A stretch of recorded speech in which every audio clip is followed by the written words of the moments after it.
bonjour à tous. Vous n'auriez pu vous attendre à aucun autre sujet de l'actualité ce matin. Le verdict en première instance dans l'affaire de complot contre l'autorité de l'État est tombé au 6e jour du procès.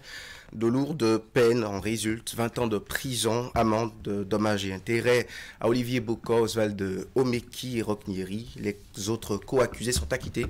Ce qui a commencé avec une allure qu'on connaît bien aux sagas politico-judiciaires ne dissipe toujours pas inquiétudes et multiples interprétations nourries depuis fin septembre dernier, notamment en raison de nombreux événements ayant marqué le déroulé de l'instance.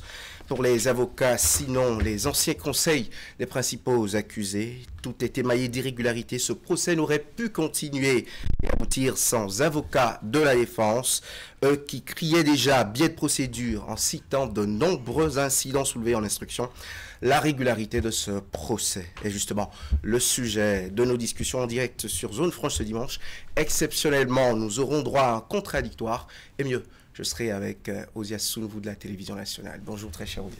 Bonjour cher William Cliquant, c'est un plaisir, un énorme plaisir tant attendu aujourd'hui assouvi par ma présence ici où je vais co-officier avec vous ce plateau inhabituel pour une affaire inhabituelle, un plateau qui va voyager sur la chaîne publique pour tenter nos deux publics. C'est un plaisir d'avoir aussi sur ce plateau, vous l'avez indiqué, un plateau qui va se dérouler, s'animer en contradictoire entre Maître Charles Badou. Bonjour, merci d'accepter. Bonjour, le plaisir est pour moi. Et puis en face, Maître Aboubakar Baparapé. Bonjour, merci d'avoir accepté. Bonjour, messieurs les journalistes. Ce plateau, merci pour cette invitation exceptionnelle, parce que ça fait longtemps que je ne suis plus venu à Canal 3. Mais actualité oblige. Oui, actualité oblige. Et j'en profite pour, même si on est en début février, présenter mes voeux de bonne et heureuse année et à vos téléspectateurs, très nombreux d'ailleurs, et voeux de santé, voeux de prospérité, et puis que la démocratie prospère dans notre pays. En tout cas, pour la santé, vous êtes en pleine forme, puisque vous avez musclé vos ménages à travers ces sportifs avant ce plateau. C'est tant mieux. C'est tant mieux pour la vivacité, on l'espère, en fait, des échanges. Cher William, vous l'avez dit, c'est un procès à la fois singulier par la nature des accusés, vu leur proximité avec la partie civile, mais également singulier par rapport aux incidents, vous l'avez invoqué, de procédures, les exceptions soulevées par les avocats, au-delà même des réactions après le procès, de l'opinion dans l'opinion et du principal parti d'opposition. Et oui, paradoxe, au grand paradoxe, qui, notamment les démocrates qui considèrent que ce procès s'est effectué comme dans la veine d'une justice expéditive. Citation, la justice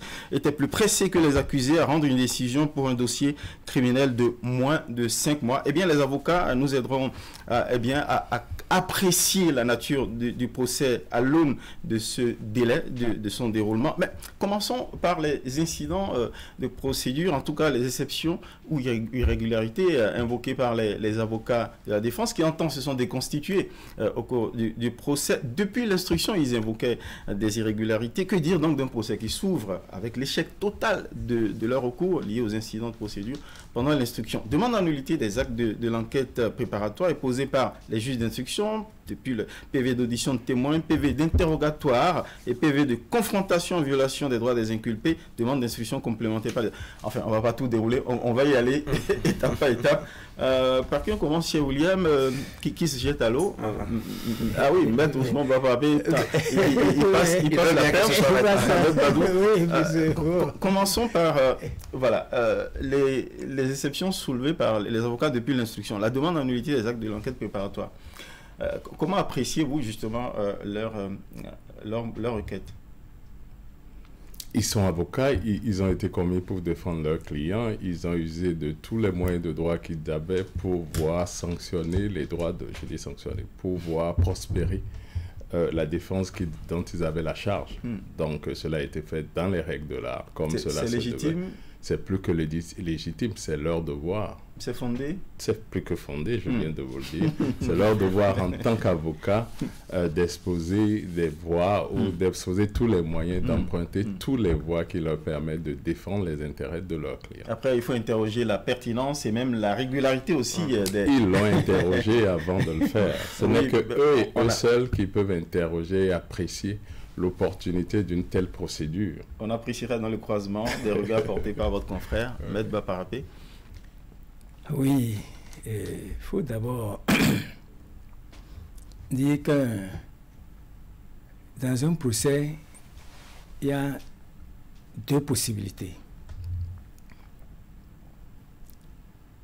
La première possibilité, d'ailleurs qui est celle du réflexe de l'avocat que la loi lui offre, c'est un procès de rupture. Un procès de rupture où vous allez, conformément à la loi, au code de procédure pénale, puisque c'est ça qui est notre Bible, c'est ça notre Bible, code de procédure pénale, vous allez vous décortiquer, vous passez au peigne fin, au tamis très fin, tous les actes de procédure, surtout en matière pénale. Parce que le procès criminel est différent des autres procès.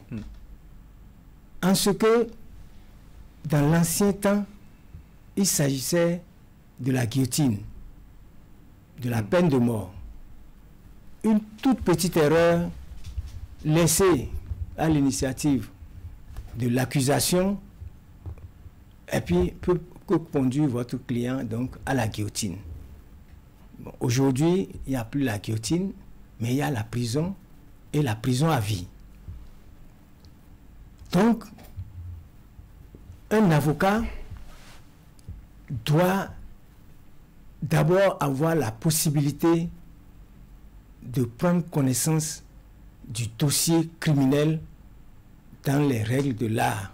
Maître Baparapé, je ne vous coupe pas, mais... Oui, je viens. La deuxième possibilité est donc dans ce bras de fer entre la justice donc, et les avocats pour le compte de leurs clients, eh bien, c'est la loi qui tranche.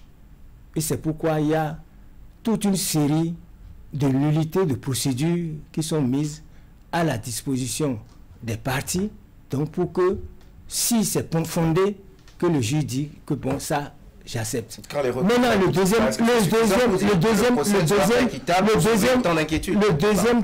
deuxième point, c'est un procès de, comment vous appelez ça, c'est de convenance, c'est-à-dire, vous vous entendez, le mot m'échappe, bien, donc là, vous fermez les yeux sur tout, vous dites, bon, le juge, avocat et tout ça, on s'entend pour pouvoir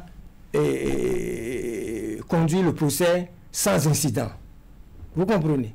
Mais dans le cas d'espèce, la loi a prévu des degrés d'évocation des nullités dans un procès normal. Ici, il s'agit d'une cour exceptionnelle. D'abord, la criette, on a dit cour de répression.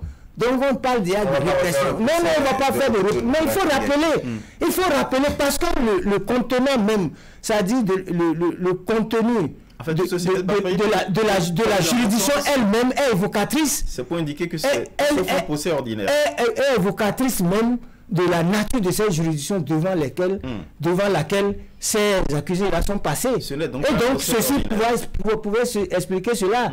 Les avocats, comme l'a dit le confrère, donc, ont soulevé tout ce qu'ils doivent soulever comme nullité, mais compte tenu de la nature de cette juridiction et des instructions reçues, donc peut-être peuvent expliquer. On ne va pas insinuer les choses. Non, on ne va pas insinuer les choses. Mais moi, je suis dans mon rôle. L'avocat a une fin de non-recevoir pour tous ses recours sur la nature de l'instruction. Est-ce que c'est suffisant pour crier partout, monter sur ses grands chevaux et dire que le procès qui va s'ouvrir est tout sauf un procès normal, un procès juste?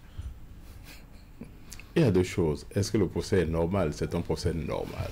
Ce n'est pas un procès extraordinaire. Ce n'est pas la première fois qu'on connaît d'une procédure en matière criminelle au Bénin.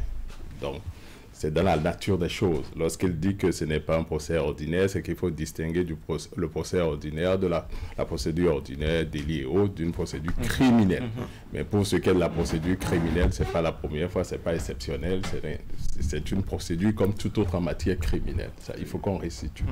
Bien entendu, je vous remercie qu'on ne fasse pas dans des insinuations, dans des éléments dont on n'a pas la preuve. Ça va être important. Est-ce que cela suffit pour créer? Pas du tout. Mais je vous dis, c'est une stratégie de dépense. Et je n'ai pas eu l'impression que les confrères ont crié pour dire ce qui est ça.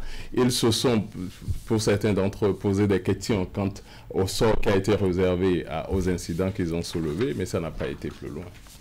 Mais vu le caractère, justement, ce procès c'est une affaire criminelle, quand même, qui touche à la sûreté de l'État. Ce n'est pas un procès dont l'instruction doit souffrir de manquements. Lorsque les avocats demandent des instructions complémentaires sans suite, est-ce que ça ne pose pas quand même un problème pour un procès de cet ordre-là? Encore une fois, c'est un procès criminel.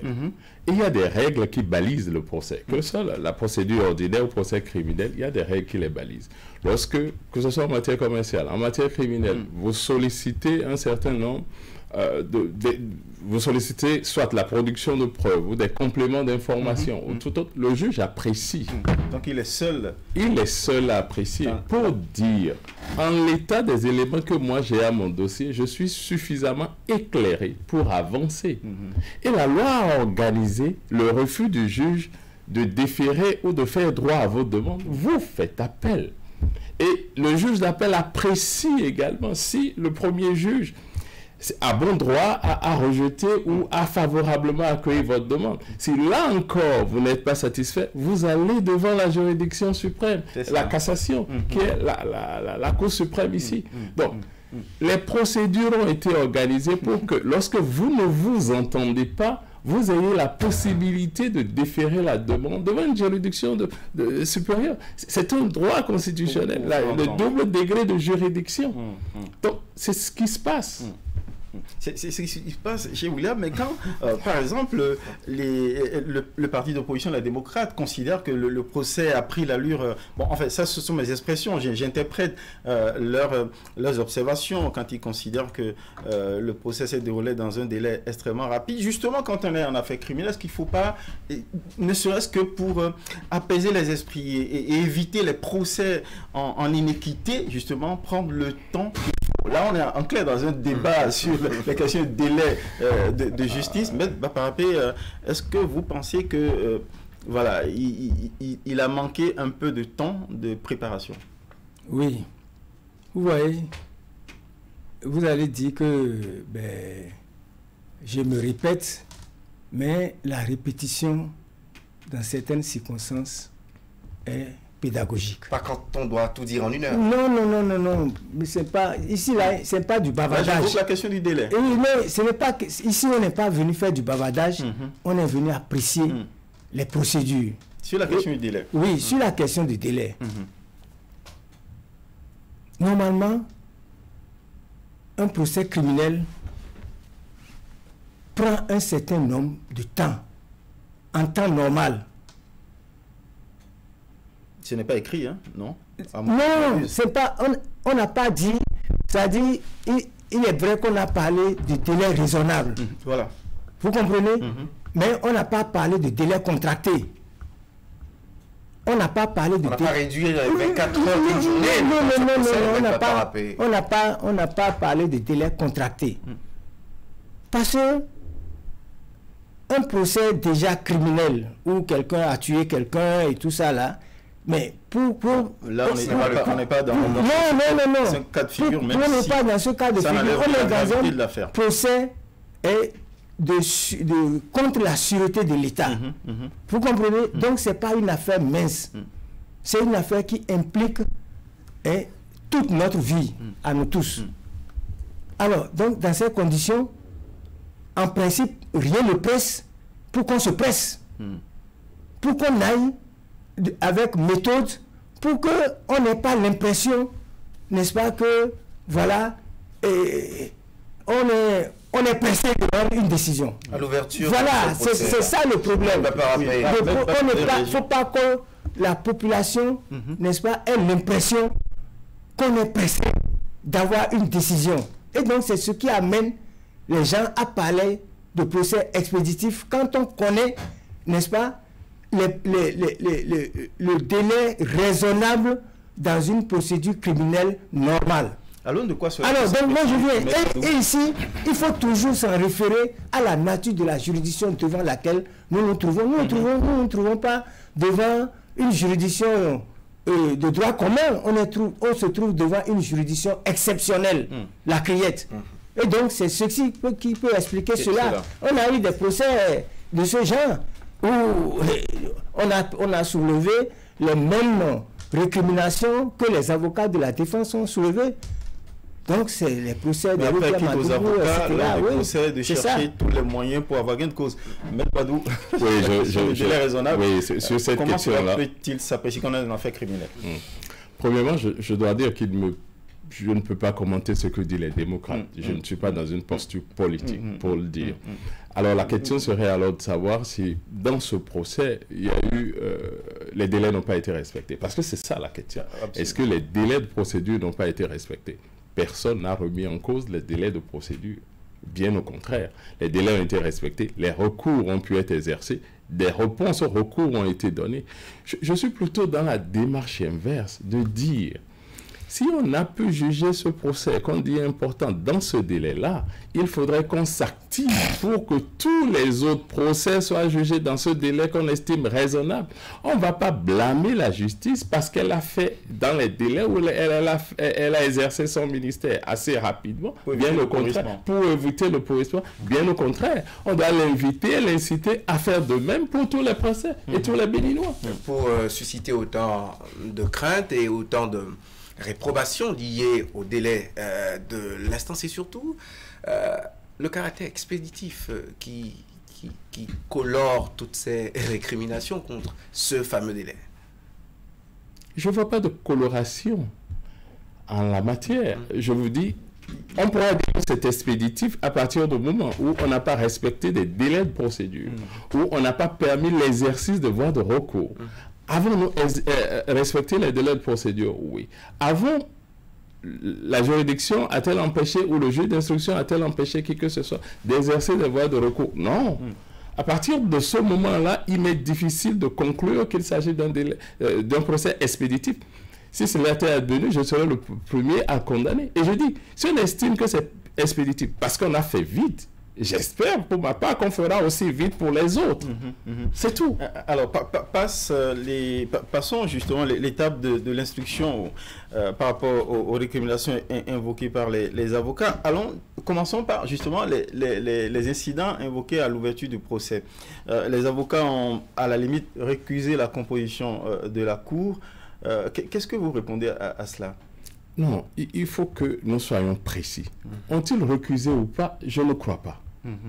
Ils ont estimé si je m'en tiens à ce que j'ai lu sur les réseaux sociaux, parce que je n'étais pas dans la salle, mais je n'ai pas eu l'impression qu'il y a eu récusation. Il n'y a pas eu la requête, mais en fait, ils ont demandé, en raison principalement d'un magistrat qui composait la cour, justement, ils ont demandé qu'elle-même, de façon à l'amiable, ils ont négocié, ont-ils dit, qu'elle-même puisse se retirer. Et c'est ce que nous appelons récusation à la limite de la composition de la cour. Compte tenu de c'est sur deux éléments, deux paramètres. D'abord, la qualité, ce qu'ils considèrent comme la proximité de la présidente de la cour par rapport à la partie civile, au chef de l'État, pour tout dire.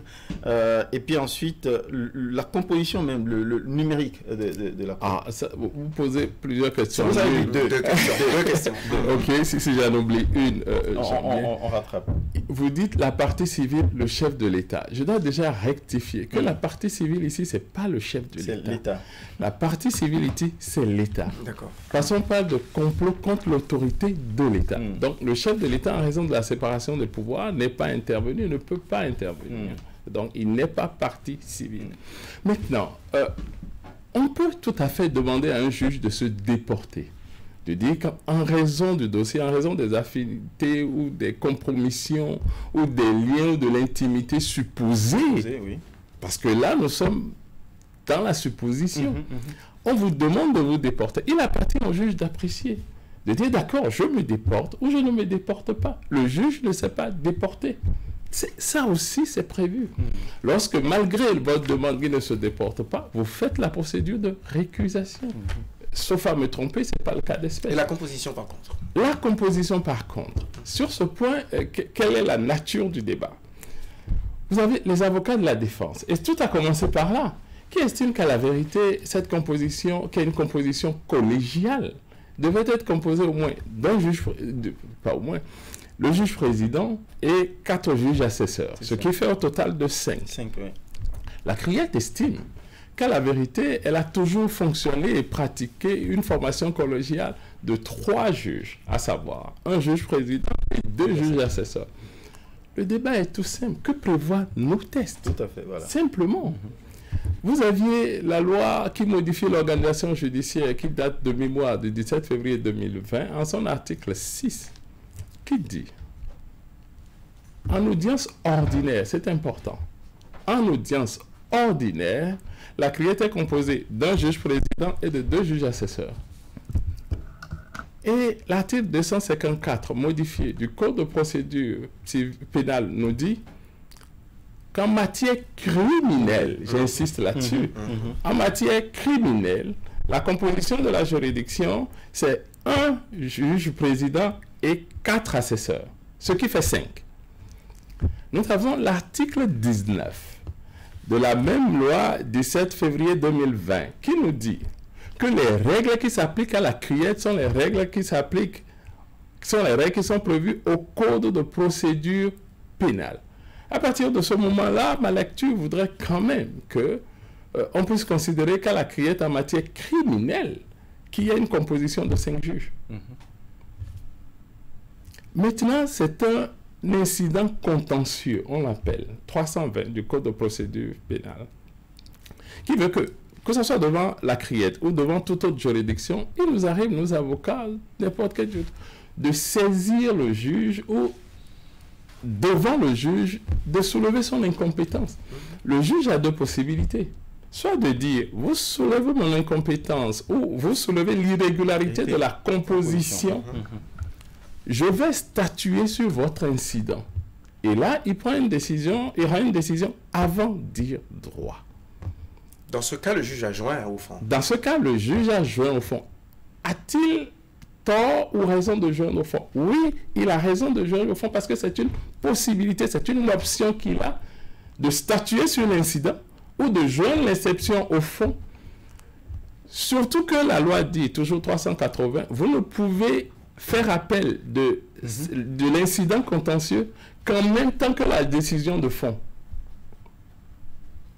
Le juge avait cette possibilité-là. Le juge a exercé son droit de dire « Je ne rends pas la décision » ou « Je ne connais pas, je ne statue pas » pour être plus précis.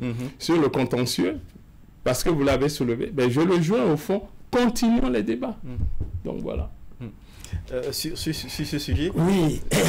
D'abord, il faut, par rapport au premier point, il faut rappeler qu'en matière criminelle, la personnalité de l'accusé est très très importante. C'est la loi qui le dit, qui fait une catégorisation d'accusés. Donc, quand on se trouve devant un accusé d'une certaine dimension, il y a des comportements que la justice doit adopter par rapport à la qualité de cette personne-là. Pour dire qu'on n'est pas égaux devant la loi? Non, c'est pas qu'on ne pas, ça ne vient pas mettre en cause, n'est-ce pas, l'égalité de tous devant la loi. Mais c'est la loi qui le dit et on se plie donc à la loi. Alors, donc, s'agissant de ceux qui sont devant la juridiction criminelle et donc pour lesquels nous sommes réunis ici aujourd'hui, il ne s'agit pas de n'importe qui. Il s'agit de personnalités de haut rang de l'État, donc qui se trouvent devant une juridiction. Normalement, aussi bien leur incarcération que la manière dont leur dossier doit être traité doit répondre justement donc à ce principe juridique et procédurale que prévoit le code de procédure pénale. Je remercie le confrère en disant bon, que le traitement qui a été réservé donc dans la célérité de la procédure donc à ceux-là soit la même pour les autres, puisque effectivement il y a beaucoup de gens qui sont là 10 ans, 5 ans, on n'a pas encore en matière criminelle et qui sont toujours là. Défenseur des droits de l'homme, je ne peux qu'applaudir donc cette requête de mon confrère. Nous défendons tous ça. Voilà. Je m'attendais à ça. Voilà. Sur le deuxième point, mais le fait de demander à un juge, c'est lorsqu'il y a ce qu'on appelle suspicion légitime. Vous estimez que celui qui veut vous juger donc a un intérêt avec le plaignant. Donc si vous le soupçonnez d'être en intelligence, soit parentale, soit par affinité, ou dans des organisations, tout ça, ils sont ensemble. Une proximité quelconque. Une proximité quelconque, merci pour l'expression. Une proximité quelconque, là, vous ne pouvez pas lui permettre de siéger, puisque dans ces conditions, il est en même temps juge et partie. Puisque émotionnellement, il est lié donc à celui qui se plaint. Donc c'est cet argument que les confrères ont soulevé en disant que dans leur recherche, ils ont appris que la présidente et un certain nombre d'autorités donc ont une certaine proximité et que de ce fait... S'ils en étaient convaincus, pourquoi ils n'ont pas fait la procédure pour récuser justement non, comme le confrère là, je ne vais plus revenir sur... Il n'y a pas eu d'acte de récusation. Non, je ne vais plus revenir sur comment on appelle ce que le confrère a dit, et si bien dit, par rapport donc à la question de ce que l'avocat soulève et de comment le juge reçoit. Donc je dis ça en termes terre à terre pour permettre à vos téléspectateurs de comprendre. Quand vous soulevez une exception, c'est votre droit, vous pouvez soulever. Maintenant le juge n'est pas tenu, le juge apprécie. Il apprécie, il peut y faire droit, comme il peut dire bon, pour ne pas bloquer, parce que bon, l'avocat est là aussi pour soulever, donc pour faire du dilatoire. Ça fait partie de la procédure, ça fait partie des moyens. Bon, donc il apprécie, est-ce que l'exception que soulève l'avocat tend à retarder l'issue du procès, si le juge a ce sentiment, donc où il a le sentiment que c'est vrai, c'est fondé, mais il y a une autre... dans cette matière, maître. Une autre, comment on appelle, une autre intention. Bon, il peut joindre l'exception au fond. Quitte à... Pour faire avancer. Pour faire avancer le procès, quitte à, dans sa décision, revenir alors sur ce que vous avez soulevé, et en première écriture, donc pour dire que, bon, vous avez dit que je suis incompétent, d'accord, je suis d'accord, je suis incompétent, et le procès se termine là. Comme il peut dire, ah non, ce que vous avez soulevé, tel autre article dit, me donne la possibilité de continuer, donc je continue, j'ai joué l'exception au fond, et donc il vous lit la décision au fond. Donc je parle en terre à terre, comme on le dit en français facile, pour permettre donc à vos téléspectateurs de comprendre tout le mécanisme. Donc c'est ce sur quoi donc le juge a agi en disant, bon, je joue l'exception au fond, et donc au moment de la décision finale, vous allez entendre, je vais vous dire ma position finale. Et donc voilà. Dites-nous, vous êtes des spécialistes. Des spécialistes, oui. Je viens par rapport à la composition technique pour voir un peu jusqu'où les marges de manœuvre possibles en fait des avocats pour se faire donner droit par rapport à la requête. Est-ce que la formulation, pardon pour la tautologie, formelle d'un acte de récusation aurait pu lier le juge? Je commence par vous puisque vous avez la parole. Oui. Non, sur la question de récusation formelle. En faisant cette procédure, le juge n'est pas tenu de surseoir. Bon. Donc, le juge n'est pas tenu de surseoir à la procédure. Parce que pour donner à l'avocat la possibilité donc d'aller le récuser. C'est sous le contrôle de mon confrère. Et le juge n'est pas tenu de surseoir à la procédure en attendant que l'avocat puisse aller chercher les textes, saisir le juge compétent, tout ça là, pour pouvoir faire valoir sa procédure. La loi dit que la procédure continue. Sur la composition. Oui, sur la composition. Oui. Alors, sur la composition, mais il s'agit d'un procès criminel. Et en cette matière, les nullités sont d'ordre public. Ça veut dire quoi pour les prosélytes? Pour les profanes, quand on dit que quelque chose, une nullité est d'ordre public, ça veut dire que lorsque l'avocat soulève cela, le juge n'a d'autre choix que d'y faire droit. Mieux, la loi dit que même si l'avocat de la défense ne soulève pas cette nullité, le juge a l'obligation, lorsqu'il la constate, de la soulever d'office. Ça veut dire que le juge lui-même peut d'autorité soulever cette nullité-là et donc pour faire avancer la procédure. Tu l'as dit rien dans d'autres... Troisième chose, c'est que cette nullité qui est d'ordre public n'est pas négociable. On peut même la soulever en fin de procédure. D'autant que la loi dit que toutes les procédures doivent être soulevées in limine litis, c'est-à-dire à la lisière de la procédure avant que vous ne rentrez dans les débats de fond. C'est pour moi, c'est pas moi, vous l'avez mal arrêté, vous n'avez... Non. Avant de rentrer dans ça là, le juge doit d'abord, l'avocat doit d'abord soulever, donc comme on le dit, in limine litis, avant que vous ne débattiez du fond, tout ce qu'il estime être des vices, des erreurs. Je suis en train toujours de parler en français facile.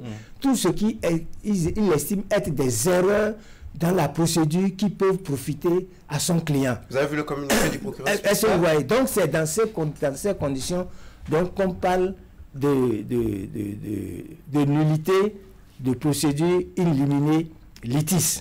Alors par rapport à la composition, normalement, c'est une question, mais la composition fait partie du fond même du procès. Du fond même du procès, parce que si on dit que c'est deux personnes qui doivent me juger, et que c'est une personne qui est là, mais je ne peux pas l'accepter, parce que c'est la loi qui dit que c'est deux personnes. Donc, à partir de cet instant, si les avocats disent que c'est trois personnes, c'est 5 personnes qui doivent siéger, on n'a pas dit non, que ça a toujours été comme ça. Donc il ne faudrait pas donner force à l'erreur et faire de l'erreur le droit en laissant totalement le droit. Et c'est pour ça que les avocats ont soulevé l'incident. Si les autres, dans les autres procès, les autres avocats ont laissé faire, bon, c'est leur affaire. Mais eux, aujourd'hui, ils disent que ça ne doit plus continuer comme ça. Et donc, il faut que vous respectiez ce que les dispositions de la loi ont eu à dire pour que nous puissions continuer. Si c'est ça, si ce n'est pas ça, nous, on n'y participe pas. Maître Badou, voilà. Est-ce que la Cour a manqué de donner force à la loi et préféré force à l'erreur? Donc voilà ma position. Oui, avant de répondre à votre question, je dois quand même réaffirmer que nous sommes dans un état de droit. Nous avions une constitution qui a clairement dit et déclaré que les citoyens sont égaux devant la loi. Donc, il n'y a pas des citoyens qui sont plus égaux que d'autres ou d'autres qui aient plus de droits que d'autres. Bien entendu, pour ce qui est de la question de récusation, on tient compte de la personne qu'on a en face. Si vous devez être jugé, nous sommes ensemble dans un procès et je me rends compte que c'est votre enfant qui est le juge, je lui dirais, cher ami, manifestement, vous êtes l'enfant de tel, et c'est ça la déportation. Vous-même décidez de partir à l'amiable, quoi. Si je vous demande de partir et que vous ne partez pas, je fais la procédure. C'est ce que les avocats de la défense ont qualifié de dignité de la justice. Ça c'est le premier point. Deuxième point, non. On ne dira pas que la composition d'une cour fait partie du fond du procès. Non, c'est deux choses différentes. La composition est réglée par les règles de procédure. Et lorsque vous estimez que... Et ce que je dis, c'est le 320, c'est là. Mais dans s'il y a d'autres dispositions qui disent d'autres choses, on pourrait en discuter. Ce dont je parle est posé par l'article 320. Et l'article 320 du Code de procédure pénale dit ce sont des incidents contentieux qui sont connus par le juge. Et on sait comment un juge répond à un incident contentieux. Il répond en statuant, comme il a très bien expliqué, en statuant sur le contentieux avant d'aborder le fond, avant de commencer le débat, ou en joignant l'exception au fond, le contentieux, l'incident au fond. Et c'est ce qu'il a dit. Et même dans ce cas de figure, est-ce qu'il n'était pas de bonne loi pour la Cour d'essayer quand même de se conformer aux dispositions légales sur la composition, en fait, pour essayer dans cette affaire criminelle de faire bonne figure?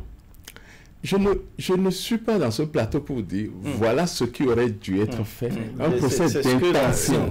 Je ne ferai pas, puisque si on s'y met, on ne s'en sortira pas. Je m'en tiens à ce qui s'est passé. Et pour me demander, est-ce que ce qui s'est passé est conforme à la loi?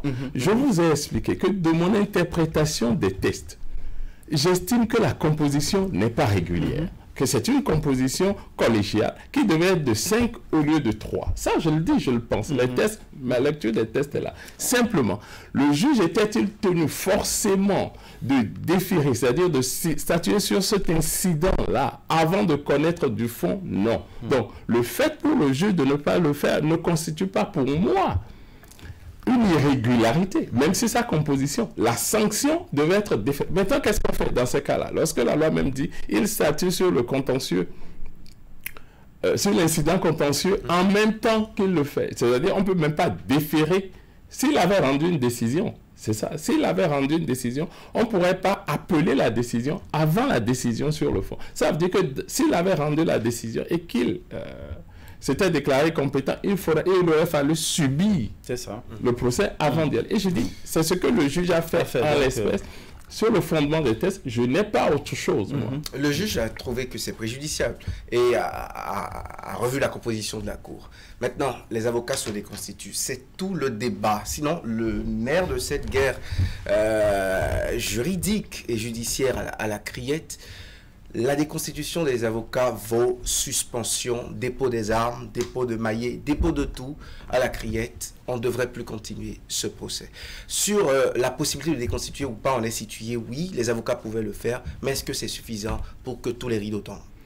Ah, ça, déjà, il faut commencer par dire que c'est l'article 40 du règlement 05 de l'UEMOA qui règle la question. Lorsque vous commettez un avocat, il peut à un certain moment dire, moi je ne suis pas en mesure de continuer à défendre vos intérêts dans ce dossier-là et je m'arrête. Comme vous-même, vous pouvez décider de dire à l'avocat, je te déconstitue, je ne me sens plus à l'aise. La seule obligation qui pèse sur l'avocat à ce moment-là est d'en informer son client à temps pour qu'il puisse organiser sa défense. Ce que les avocats dans le cas d'espèce ont fait. Donc, les avocats, il y a eu beaucoup de supputation. Beaucoup pensent qu'il faut tirer sur l'avocat, mais je crois qu'il faut quand même y aller calmement en regardant les têtes. Donc, c'est le droit d'un avocat de dire je sors du dossier et c'est le droit de l'avocat de dire la composition devant laquelle je vais exercer mon ministère doit être une composition de 5 magistrats. Je me retrouve en face d'une composition de 3 magistrats. Je ne suis pas confortable avec ça. Je sors du dossier. C'est son droit le plus absolu. Est-ce que la Cour devait s'arrêter à ce niveau ou le procès devait s'arrêter parce qu'il n'y a pas? Nous avons en réalité, sur cette question-là, 2 droits en compétition. Droits constitutionnellement consacrés. Le premier droit en compétition, surtout en matière criminelle, c'est la loi dit l'assistance de l'avocat est obligatoire. Parce que, comme il a dit, dans certaines infractions, vous risquez votre tête. Même si ce n'est pas votre tête. Vous risquez la perpétuité. Tout un pan de vie. Tout un pan de vie qui s'en va. Il faut à tout le moins que quelqu'un qui maîtrise, qui est à vos côtés. Parce que l'avocat est aux côtés de l'accusé. Ce n'est pas le ministère public, je regrette de le dire ainsi, mais ce n'est pas sa femme, ce n'est pas son frère. ni son oncle.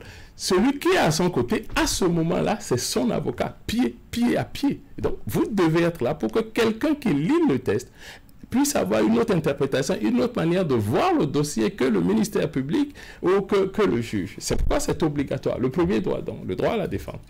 Le second droit, c'est le droit à la continuité du procès, le droit à un procès équitable. Ces droits sont en balance. J'avoue que dans notre code d'ici, ou même dans la pratique judiciaire devant les juridictions, nous n'avions pas encore eu ce cas de figure, où la constitution de l'avocat est obligatoire, les assises ont démarré, et on se rend compte que l'avocat s'est déconstitué et que l'accusé se retrouve sans l'avocat. On ne l'a jamais vu. Donc cette décision va faire jurisprudence, forcément. Mais ce n'est pas inédit sur la terre. Vous voulez parler du cas français? Non, même pas du cas français. Bon, allez-y. Mais vous avez bien fait. Je voulais parler du cas français où on s'est retrouvé dans des cas similaires en France. Il y a eu la Cour de cassation française qui a rendu au moins 2 arrêts sur la question pour dire que dans ces cas-là, la juridiction de jugement en matière criminelle peut continuer sans qu'on ne puisse dire qu'il y a nullité de la procédure. Sans avocat. Sans avocat. En matière criminelle. En matière criminelle. Mais elle a posé... De manière automatique? Non. Pas de manière automatique. Elle a posé 2 contraintes. La première, c'est que le fait qu'il n'y a pas d'avocat ne... Non. Le fait qu'il n'y a pas d'avocat ne soit pas imputable au ministère public, ne soit pas imputable à la Cour, et ne soit pas... C'est ça, au ministère public et à la Cour. Lorsque ce n'est pas imputable au ministère public, lorsque ce n'est pas imputable à la Cour, lorsque ce n'est pas imputable au président qui juge, on peut continuer sans pouvoir dire qu'il y a nullité de la procédure. Alors, vérifions si nous sommes dans ce cas d'espèce. Est-ce que le fait que dans le dossier qui nous oppose, on n'a pas constitué avocat, est-ce que c'est imputable au ministère public? Apparemment non. Est-ce que c'est imputable à la Cour? Apparemment non également, puisque des avocats étaient venus, ils se sont déconstitués, puisque aussi que un délai a été imparti pour constituer avocat et ça n'a pas pu se faire dans ce délai-là. Maître Baparapé, sur la question, avant qu'on invoque la suite, la possibilité qu'il a été donnée justement aux accusés d'avoir des avocats commis d'office, la difficulté qui s'en est suivie, et on va analyser cela. Oui, d'accord. Le confrère a déjà campé les débats en parlant de dualité du droit. La Constitution, les textes juridiques internationaux qui font obligation, donc dans un procès criminel, de faire assister l'accusé, n'est-ce pas, d'un avocat. S'il en a les moyens, il se l'offre. S'il n'en a pas, eh bien, il y a des mécanismes légaux qui permettent donc à l'État donc de lui en commettre d'office. C'est ça, on parle de commission d'office. Mais pourquoi? Parce que au-delà de l'accusé, au-delà des juges qui sont là, mais il s'agit de l'État. Il s'agit d'une machine donc, qui est installée donc, par l'État, n'est-ce pas, pour pouvoir, disons, faire la répression. Je dis ça un peu comme ça parce que, bon, vous m'excusez. La répression des crimes. La répression des crimes. Donc, l'accusé, peut-être, même s'il est professeur agrégé de droit, n'est-ce pas, à l'université, mais il n'a pas, n'est-ce pas, tout le calme, toute la compétence, toute la sagacité, toute la subtilité nécessaire pour se défendre seul devant cette machine à broyer. Parce qu'on ne peut pas, dès l'entame du procès, donc préjuger de ce qu'il adviendra de son sort. Donc à partir de cet instant, la loi dit, devant une telle machine, d'ailleurs par rapport à ce qui est même lié à la composition. Parce que ce n'est pas un procès où, bon, il a la volée mouton, il se trouve devant la chose. Bien, donc par rapport même, et c'est pour ça que la loi a dit que la composition doit être étoffée par d'autres sages. Dans les assises, vous voyez, c'est des magistrats non professionnels qui siègent pour... Des jurés. Et des jurés, c'est ça, je dis magistrats, non, pour la circonstance, c'est des jurés. Donc, pas magistrats, donc c'est des non-professionnels, des jurés qui siègent, donc qu'on trie vraiment, véritablement à la volée. Pourquoi? Pour faire la balance avec ces techniciens qui peuvent toujours avoir tendance donc à réprimer, à être plus émotifs. Donc, pas émotif. Les choses, non, je viens de dire, non, le procès pénal, c'est pas ce que vous dites. Oui, on n'a plus beaucoup de temps. Donc, je reviens sur la question. Sursoir au procès ou non. Oui, justement, en raison. Lui, là, il a tout expliqué, mais je viens sur les exemples. Mais vous vous rappelez du procès Hissène Habré ici, au Sénégal, où les avocats se sont déconstitués pour dire que c'est une parodie de procès. Le président de la Cour a ordonné, donc aussi bien au bâtonnier qu'au procureur général, de lui commettre d'office des avocats. On l'a fait, mais ces avocats commis d'office, il les a déconstitués lui-même. Mais le procès a continué. Sauf erreur ou oubli de ma part, le procès Hissène Habré a continué et puis bon, il a été condamné. Bon, si nous revenons au cas d'espèce, au cas d'espèce, au cas de Bénin, comme il a dit, ça ne s'est jamais produit. Oui. Ce n'est pas parce que quelque chose ne s'est jamais produit que ça ne se produira jamais. Il faut vivre longtemps pour voir une chose et son contraire. Mais il y a la possibilité donc, avocats, mais ils se sont déconstitués. On a demandé aux gens de constituer, de leur constituer. Ils disent, nous avons les moyens. À partir du moment où l'accusé dit que j'ai les moyens, donc plus aucune institution ne peut se permettre de leur commettre d'avocats d'office. Parce qu'en disant que nous avons les moyens, nous n'avons pas besoin d'avocats commis d'office, ça veut dire que donc, ils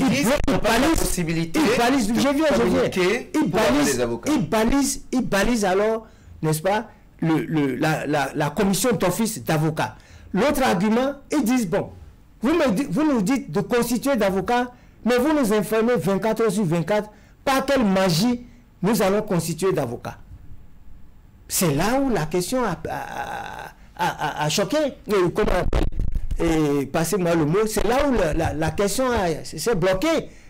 Parce que il aurait peut-être suffi de leur dire, bon, alors nous vous donnons la possibilité de prendre votre téléphone, d'appeler qui vous voulez comme avocat, que ce soit sur le plan national ou sur le plan international, pour que ceux-là, et on suspend le procès, pour que, n'est-ce pas, on puisse leur permettre, parce qu'il s'agit des droits de la défense qui sont au-dessus de tout, n'est-ce pas, et en matière de procès criminel, en matière de procès et en matière de procès criminel en particulier. Donc, je ne suis pas dans le dossier, je ne sais pas si la Cour, n'est-ce pas, recevant les plaintes donc des accusés, tendant à dire qu'on les empêche même de voir le soleil, et donc à partir de cet instant on ne peut pas leur dire d'aller se constituer d'avocats. Je ne sais pas si face à cette demande ou à cette plainte des accusés, la Cour leur a donné la possibilité donc de faire appel en leur remettant les téléphones, en leur remettant le tableau de l'ordre, ou peut-être comment on appelle, leurs avocats, leurs présidents des tableaux de l'ordre de l'étranger, pour pouvoir faire appel à des avocats. Je ne peux pas en parler. Que non, qu'ils n'ont pas eu la possibilité de communiquer. Voilà, donc voilà. À partir de cet instant, on peut parler légalement de la violation de leurs droits, parce que le droit de la défense est constitutionnel et au-dessus de tous les droits.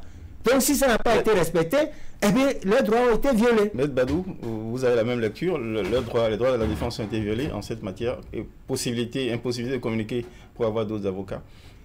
Ils demandent 5 jours, ils n'en l'auront pas. Deux choses. Ils ont demandé 5 jours, ils ont eu les 5 jours. Ils ont eu les 5 jours.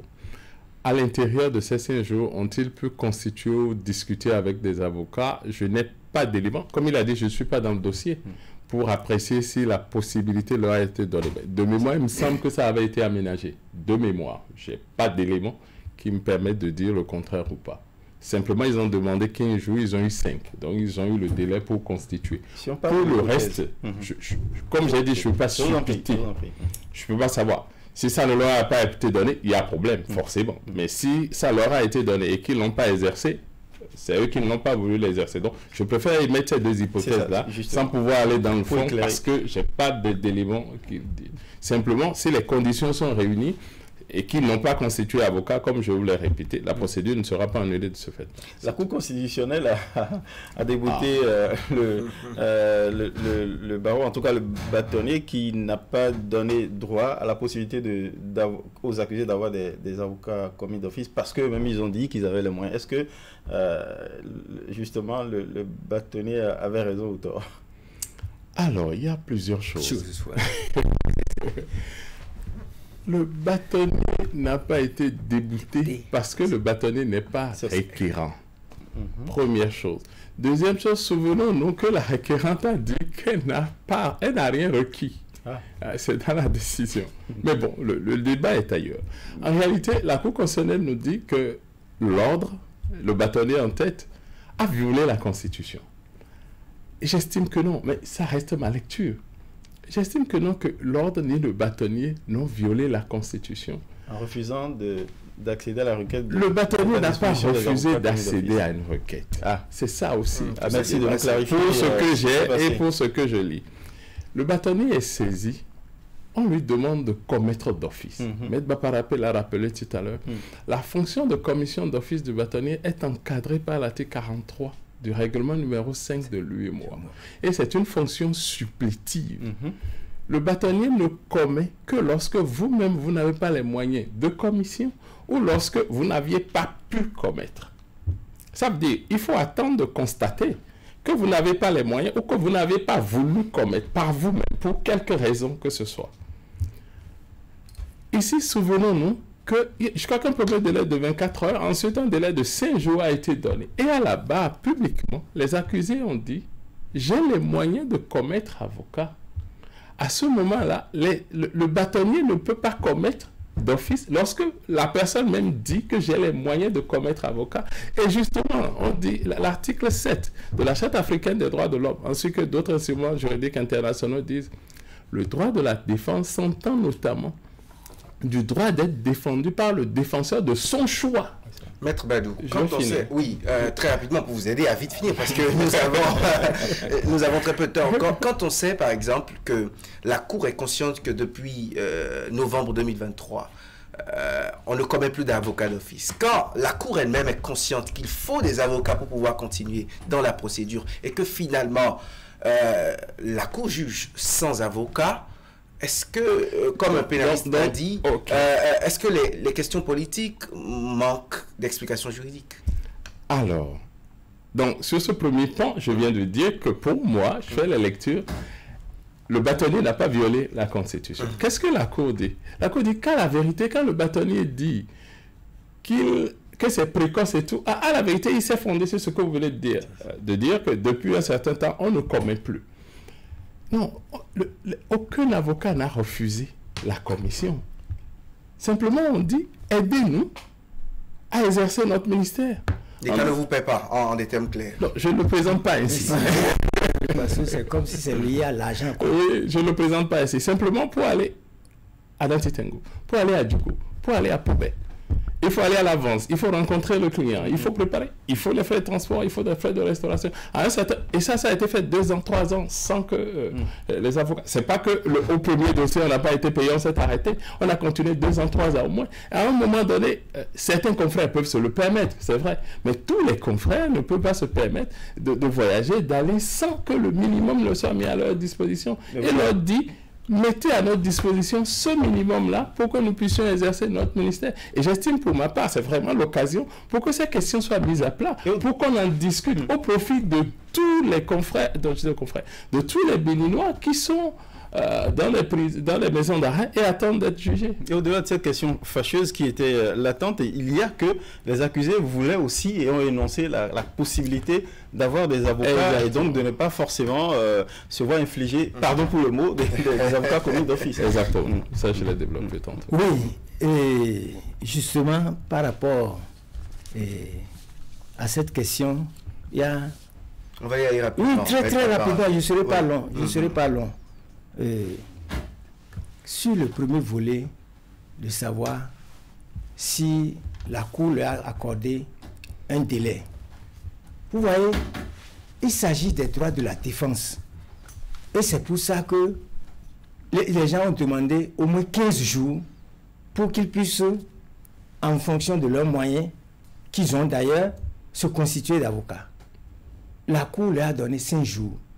Est-ce que les 5 jours, dans leurs conditions d'incarcération strictes, donc leur permettaient de constituer, n'est-ce pas, l'avocat à leurs frais? Point d'interrogation. Qu'est-ce qui presse, si tant est que notre Constitution encadre les droits de la défense qui sont même au-dessus de tous les droits?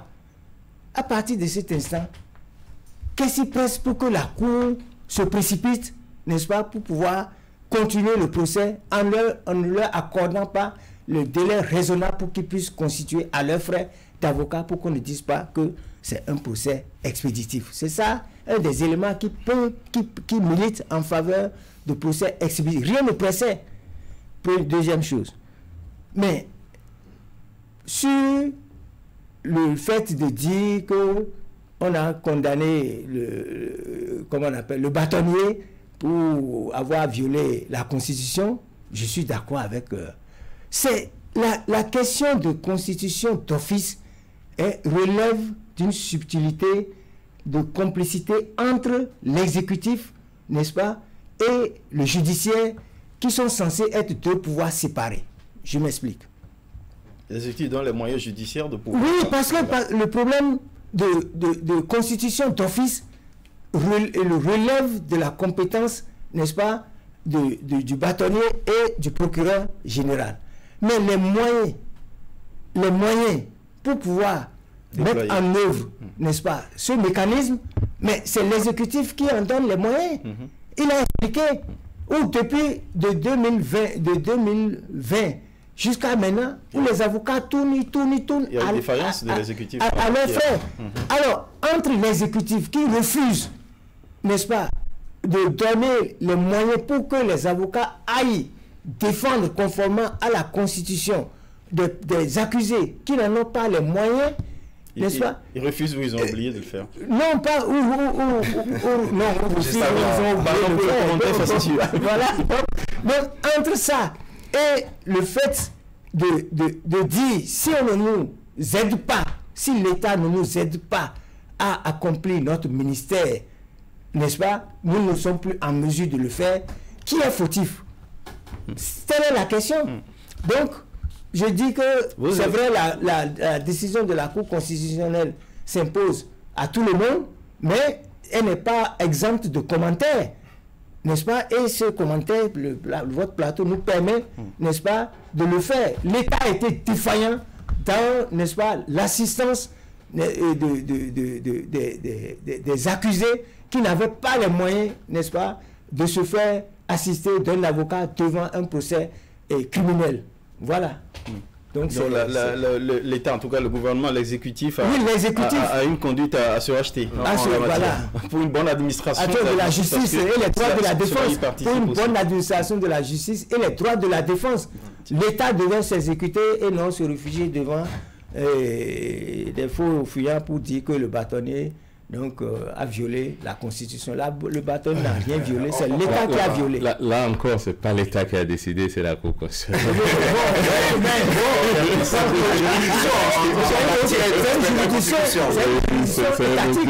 C'est une juridiction étatique.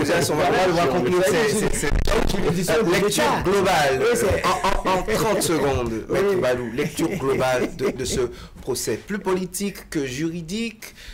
Que diriez-vous en quelques petits mots? Non, je ne ferai pas de lecture politique, j'en ai pas l'habilitation. On a vu le déroulé du procès. Il y a eu des questions inédites qui ont été évoquées, qui vont forcément constituer une jurisprudence, parce qu'on va les rappeler.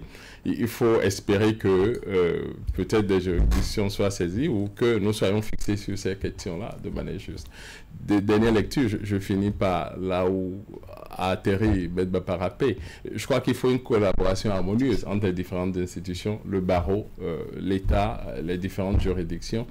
Et ça ne peut que profiter à notre justice et profiter à tous les justiciables. Parce que ça n'arrive pas qu'aux autres. Oui. Medba Parapé, merci beaucoup. Oui. Et moi, je dirais d'office que c'est un procès politique. Je m'y attendais. Oui, c'est une affaire politique. Donc, qu'on a confié à la justice pour qu'elle puisse s'y prononcer. Vous n'allez pas me dire que atteinte à la sûreté de l'État, tentative de coup d'État, complot, l'autorité, on a vous pouvez tout dire, tout ce qu'il y a. Il s'agit de conflits d'intérêts entre politiciens. Il s'agit d'une infraction pénale. Non, bon, ça c'est votre appréciation. Vous allez m'empêcher, ne va pas m'empêcher de dire. Moi, je vous permets de dire 15 secondes. Oui, 15 secondes. Voilà, vous ne pouvez même pas oser. Parce que vous ne pouvez pas me dire que.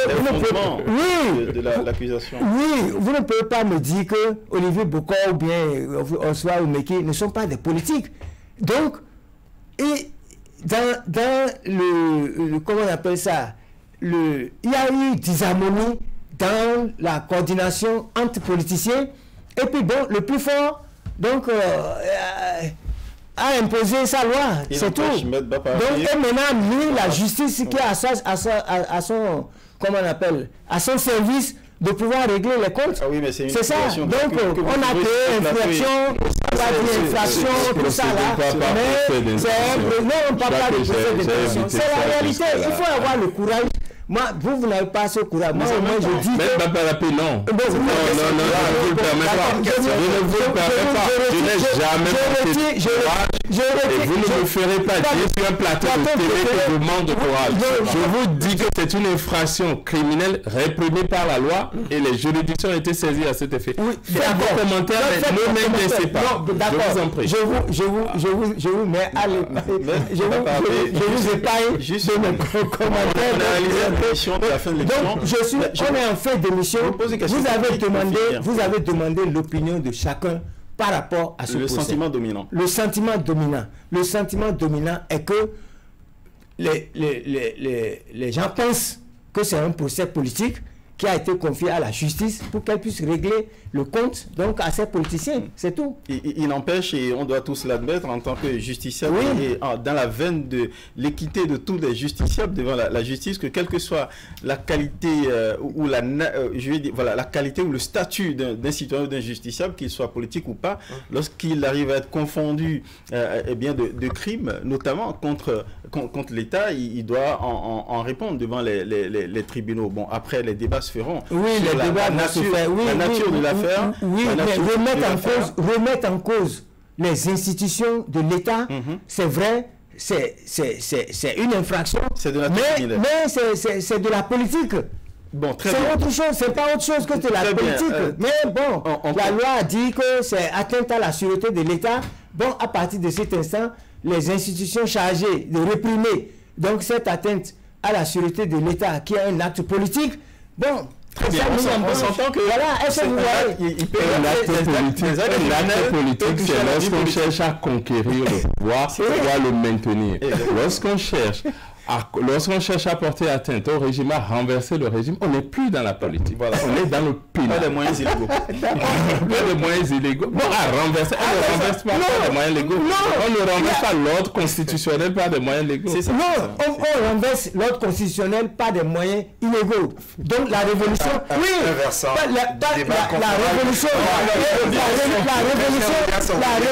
est un moyen populaire. La révolution est un moyen populaire. Il est dans un autre. La révolution est un moyen populaire. Les coups d'État, c'est un moyen brutal. Donc, comme tout ça, là, c'est politique. Oui, voilà.